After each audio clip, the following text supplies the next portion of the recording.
This is the Truth Network. Coming to you from an entrenched barricade deep in the heart of central North Carolina.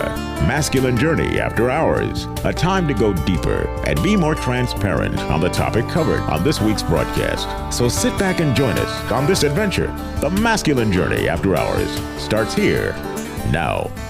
Welcome to Masculine Journey After Hours. We were busy talking, and all of a sudden we heard the music come on. We're like, oh, we better get on the air because we talk in between the shows. I know you guys know that. And if you watch us on Facebook or on YouTube, thank you. I couldn't or LinkedIn, it's all there. Oh, it's wow, we're up to 3 things. Oh yeah, that's awesome. But yeah, you can go to YouTube, Facebook, or LinkedIn and see us on there if you really want to see us. I look around the room. I don't know that you want to do that, but and I have a mirror, so I know you don't want to do that there. But yeah.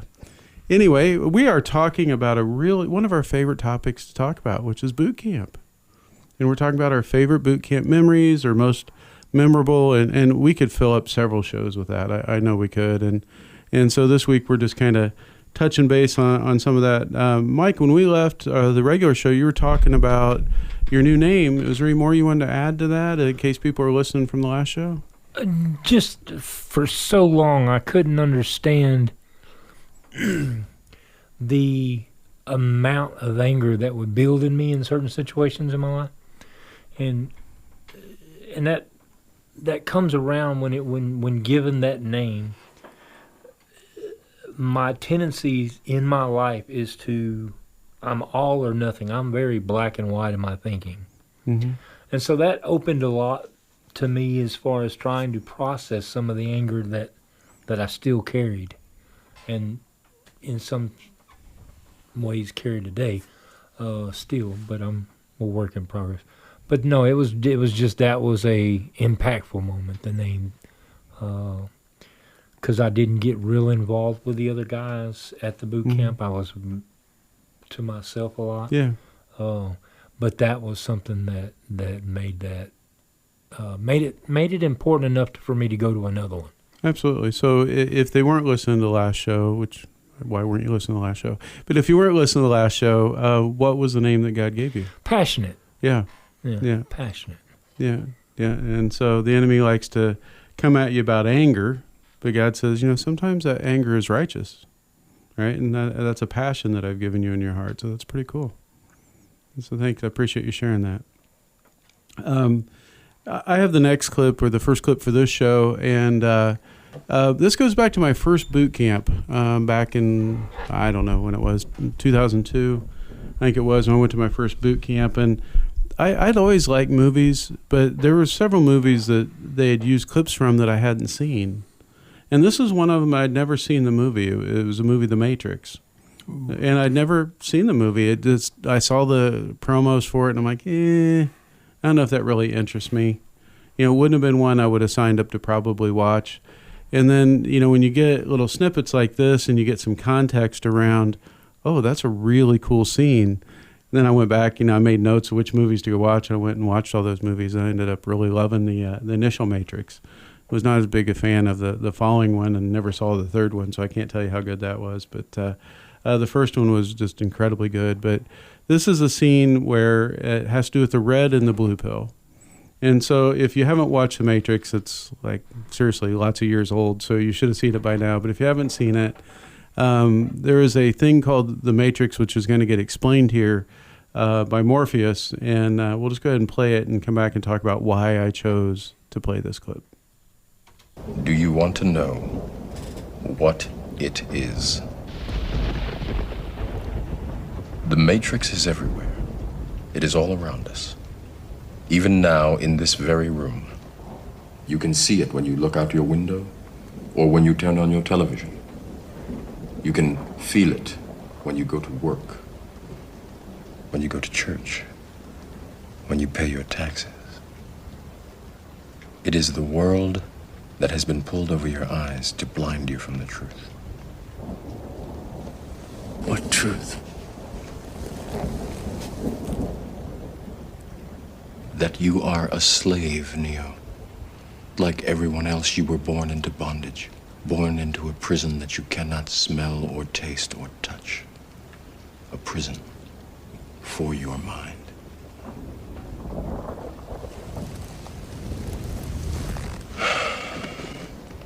Unfortunately, no one can be told what the Matrix is. You have to see it for yourself.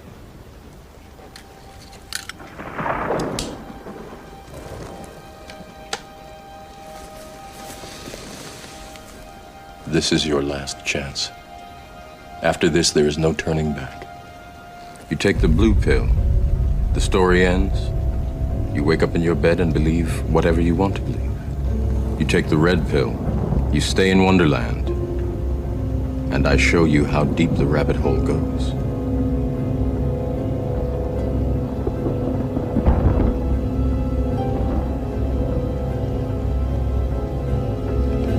Remember, all I'm offering is the truth, nothing more.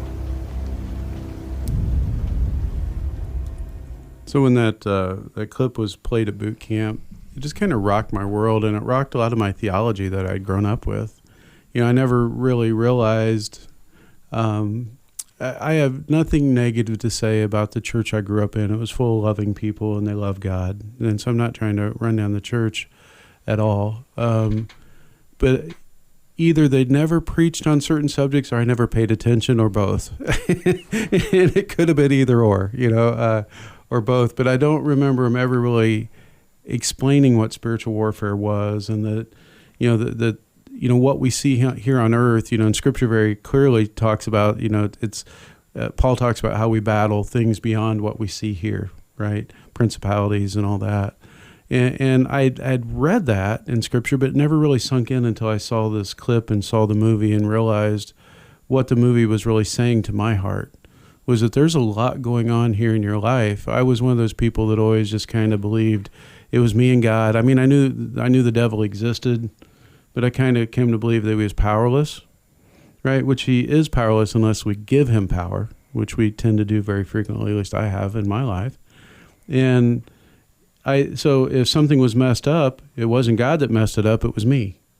And so I just took all that on all the time, that it was me being the mess up, that I messed everything up. And I had a role that I played in it, but the enemy also had a role. And so there was more going on than what I could see. And realized that I'd kind of always looked at God at the same as just, I knew that the Bible said God loves, right? But if I would have explained who God was, I would have explained that he was a very judgmental guy sitting up in his chair. You know, that's kind of the thing I grew up with. You know, Jesus was loving when God was judgmental, you know, and so boot camp rocked me, just a lot of my theology, and really made me want to dig into the Bible more, saying, okay, what else have I missed? You know, because I think what happens with churches is they get into these little veins of things that they preach on. You know, most churches stay, you know, they're either on the grace of God, they're on the love of God, they're on this. And they may do sermons every once in a while on other things, but they'll by and large stay in certain areas. And so it takes a really gifted pastor to take his congregation into several different areas, you know, and not a lot of them do, at least the places that I've been. Now, I have been to some really good churches where they do that, but they'll tend to teach, everything they teach is true from the Bible, they just don't teach the entirety. You know, the rest of the story, as Paul Harvey used to say. And so, you know, I have been going to a church where we do that. I've been to several other churches where the pastors are very good about doing that and speaking on lots of different things and lots of different parts of the Bible. But for me, it was very instrumental just to open my eyes to spiritual warfare and to say, okay, well, there's a lot more going on here than I see, right? And it just really put me in a good place to understand, okay, God, I need to lean more into you and help me understand. But it had to change my relationship with God as well, because I could no longer see him as the judgmental guy, because how am I going to have a relationship with that, right? And God came after my heart in big ways, which I'll probably talk about more later on. Yeah, I love the idea that when you take that red pill, you know, yeah, it's like you pour yourself into Isaiah 61 or in, you know, Luke, where he says, you know, that he was anointed to preach the good news, to bind up the brokenhearted and to set the captive free. right. And in that, you're like, and one of the first steps you take through boot camp is like figuring out that, wow, a lot of the false stuff that I'm believing is created by me. You know, I create this false Robbie that I put out to the world so that I don't get hurt, and all these other things that, again, are part of when you begin to unpack the lies that essentially is the weapon of the evil one, right? When you begin to unpack the lies in your life and realize that, oh my goodness, the author of a bunch of this, it was me. Yeah. And like that pill, and I'm the same way as you, only I went further, man. I had never even dreamed that is not at all my kind of movie. I'm a Disney. Let's go watch Little Mermaid or something. Let's not Camp Rock. Camp Rock. Right. But so, man, I'm like, I got to watch this Matrix. So I watched Matrix 1, Matrix 2, and I just literally realized that, oh my goodness, this thing is true. Like, we are a prisoner of the lies that we have bought into in so many different ways, and they are completely our prison, and they are completely holding us from liberty. Jim? Well, my first thought was the red pill, the blue pill. I think I just had a political revelation, but I'm not going to share. I'm not going to share that. I've got two great lifelong friends. Don't make me laugh; it hurts. Two great lifelong friends, both of whom are named Jim. One of them all but dragged me. He said, "This is a great new movie coming out. You got to come see it." He said, "It's called Star Wars. It's science fiction." I said, "I love science. Science fiction stinks." But I went with him because he was my friend, and that was in mid-'70s, I think. 78, I think is when it came out, right? But Are you talking about the Wars? original Star Wars? Star Wars. Okay. Yes. Episode 4 that was originally episode 1. Yes. Yeah, I don't know. I actually saw that movie. And I've really liked them all, but that one blew my 76. mind. But even more than that, the second Jim McDonald in the, I want to say late 90s, wanted to take me to a movie that he was dying to see. It was called The Matrix. And I said, "Well, what's it about?" He gave me a little blurb. I said, "Okay." Again, I went because this was my best friend. By the end of that movie, that was my favorite movie of all time. That Before Roll. Princess Bride? actually, that was after Princess Bride. I got back to Princess Bride. I was just fixing to call him on that. I've had others that unseated it now and then, but one of the things and that was while I was starting to get serious with God. I'd gotten into divinity school, and what blew my mind in that movie was that was sort of our reality. We are in the Matrix when we are in our human form. We are made for eternity, and God has us in eternity as the perfect beings He created us to be. And since it's eternity, it's timeless. But we've got this opportunity of time to determine who we really are. Are we gods or are we the enemies? But it's the Matrix. This isn't the reality that heaven is and will be and will continue to be forever. Yeah, I've had most people I know that's been to boot camp just speaks very, very highly of it. I do know of a couple people that I know that's went that's kind of like, it was all right. But I think what you put into it is what you get out of it. Because a couple of the people I'm thinking of, we ask people to stay kind of off their phones, right? To stay, not to get back in the Matrix, the world outside of camp.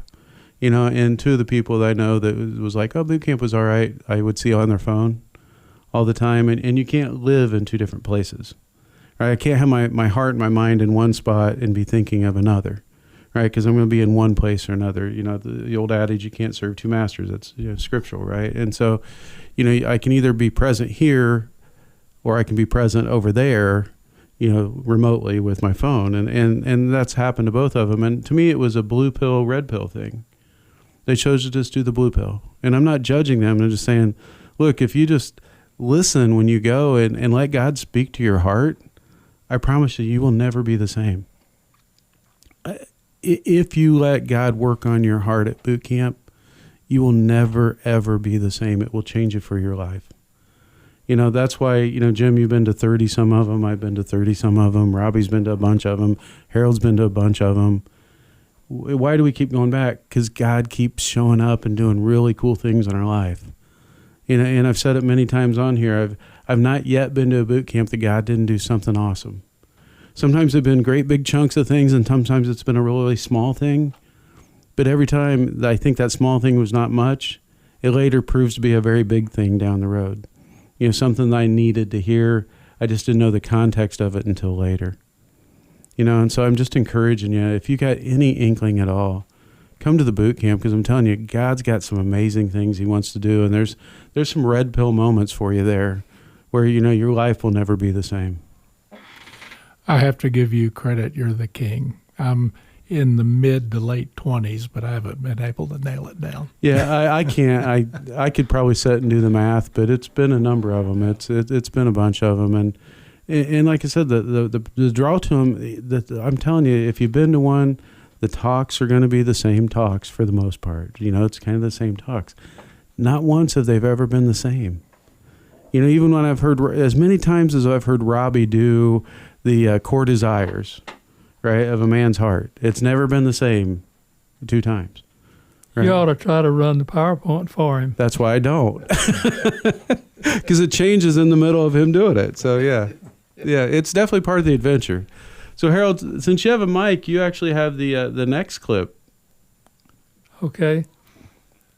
This clip is one that was available. I'll have to admit I didn't pick it until this evening, but it was available, so I chose it because I did really enjoy it, especially the first time I saw it when Curly is riding out on the horse and talking to the city slicker. Play the clip and we'll go with it. Yeah, if you haven't seen City Slickers, again, it's a older movie from 1991 we learned earlier today. And what's going on is you got these people from the city that go out to Dude Ranch, and they go out, and it's an adventure weekend where they, for a few days or whatever the time period is that they're there, and they herd cattle, right? And so Curly's the trail lead. He's the guy taking them on the adventure. And so here you have Billy Crystal, who's fresh from the city, riding with Curly, and they're talking.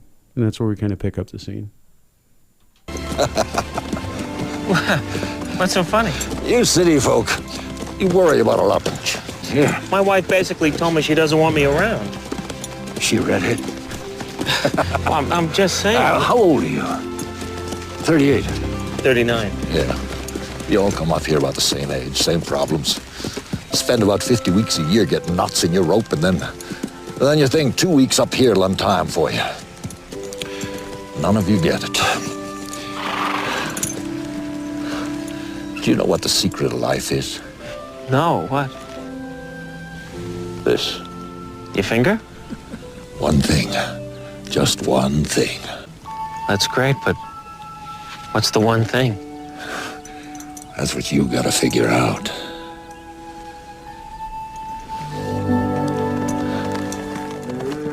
Yeah, I love that part where he holds up his finger, the one thing. And I'm going to fool you guys. They all thought they knew what my one thing was going to be. Mm-hmm. And, of course, I couldn't let a chance go by to not say that it is my sweetheart. She's the one thing. She was a huge change in my life's direction. But from a boot camp standpoint, the one thing that'll strike you is when you come to the realization there is a God and you ain't him, that's the one thing that'll get you squared away when you come to realize that. Because I think too often we go through life thinking that, yeah, there's a God and it must be me. And it's not at all. And that clip was Rudy, but we don't have that one. Yeah, I didn't remember where that line came from, but that'll strike you when it really gets into your gut that, you realize that there is a God, you're responsible to him. Too many people today do not realize that the Bible is not just another novel. It's true. Mm-hmm. And the one thing about my first boot camp that I was late getting there. I can't remember now what was going on, but for some reason I got there after everybody else had gone to bed. There was only one bunk left open, a top bunk. I'm 5 feet 6 inches tall at a stretch. There was no ladder. I had to get up on that top bunk with no ladder. And when I finally got up there, the guy on the bunk below me was snoring like a freight train. So my first boot camp did not get off to a very good start. But I will say this, when I left, I was elated. My buddy here, the tall guy sitting next to me, actually ran my car down. I had looked all over for him to say goodbye. Couldn't find him. So I got in my car and started up the road, and I hear a bang, bang, bang on my car, and I braked, and Robbie had chased me down and gave me a big hug, made my boot camp. Mm-hmm. So, that was up at Park Springs, I assume. Yeah. Oh, it's Great Wolf Lodge. Oh, was it the Great Wolf Lodge? Ooh. Not the Great Wolf. Oh, no. We call it the Great Wolf Lodge, yeah. Yeah, there was a big white wolf there. Oh, yeah, that was, yeah. I don't remember the name of the camp. That's what my we most called. memorable was sitting and petting that Arctic wolf. He was something. She was something. Excuse me. Jim, you're going to have to go ahead and forgive me because I'm going to now tell what one of my most favorite memories. And you're forgiven. Go for it. I was doing the welcome, and I was talking to the group, and I said, now, these speakers, you got to give them a little bit of slack. They're not really professionals. They're not trained speakers. And Jim piped up and said, well, I've had training. And I immediately said, you need more. I did not argue, as I recall. And I love Jim, but I couldn't pass up the opportunity to be a smart aleck. Oh, yeah. We definitely got to do that. Yeah, it's we've been at Carolina Bible Camp now. How long have we been there? I don't know the first time we were over there. It's several boot camps now that we've been going there. 6 or 7 years, I guess. Yeah. Oh, if you think about it, I was doing the math. Yeah. Brian was still meeting with us then. That, we skipped that year. Yeah. The COVID year. We skipped the year. Oh, yeah. Without Darren. And the next year we came back. We did the Great Wolf in the fall, if I'm not mistaken, and we did our first boot camp that spring, which I think would have been 2015. Okay. And so you do that. It's almost 9 years. Wow. That we've been at Carolina Bible Camp. But I was thinking that actually since we started in 2009 and we skipped that year, whatever, I'm at 28 myself. Yeah. Wow. But you can't touch this. And when you think about that whole thing, and number one, who would have thought that he'd be, for all the movies that he did, I bet he's better remembered for that scene with his finger being held up than any other thing he did. Oh, yeah, because he was an actor for years and years and years, well known. Right. But that scene with the glove, with his holding up his finger with Billy Crystal, has got to be his trademark at this point, So, but nonetheless, when you see it, one of the things I remember coming to boot camp is like, man, I need to know what that one thing is. Yeah. And I think most men really relate to that of, oh my goodness, I don't know what the one thing is. And it's right there. We used that clip in that Your Place in the Story talk, right? Mm-hmm. The idea is that, we're going to help you navigate, triangulate, how has God been, growing you so that you would begin to realize that one thing. And one of the greatest revelations, I think, for everybody in this room is the one thing. You may not be your occupation, what you get paid for, anything else. It's just a place where God makes your heart come alive. And that one thing for us, I know, it's boot camp, right? Right. It's just an opportunity to see God set man's hearts free and be part of a fellowship that you do laugh so hard it'll make your heart surgery break or whatever. I did it the hard way. I just counted his movies on the thing that I'd already pulled up when we looked at his age. 48 movies. Wow. And it looked like that might have been his last one. I'm not totally sure, but I didn't see anything. And he did a newer. lot of TV. Oh, yeah. I mean, he's been around for a long time. He was pretty much a cowboy even when he wasn't playing one, I think. Yeah, I know for me in that clip, the one thing, initially when I saw it at boot camp, my first thought went to my family, right? The one thing that's most important to me is my family, and not that my family's not important to me, they are, very much so. It's very important. Then it became something else, and I didn't replace it, but in addition to my family, and eventually got down to the one thing has to be my relationship with God. Right. Because without it, the ministry stuff doesn't work. Without it, the family stuff doesn't work. Without it, nothing works. Right? And so for me, that one thing has to be my focus on my relationship with God. Because everything else drives out of it. And I'd like to say I should have known that when I became a Christian years and years ago, but it's one that you get more solidified in understanding it the further you go in your walk with Him. The more intimate you get in that relationship with Him, the more you realize, man, it's critical. Yeah, and I couldn't agree with you more that the one thing is God. However, where do we get to see God in action so much as a time where you actually take the time to go disconnect and spend some time in the woods listening for God? We've seen over the years people's hearts moved, families restored, just amazing things that God's done, all from somebody coming to a boot camp and just listening to Him. And so we'd encourage you to do that. Go to masculinejourney.org to register for the boot camp coming up November 21st through 24th. Again, masculinejourney.org. This week, let yourself be loved by Him and love others well. We'll talk with you next week. This is the Truth Network.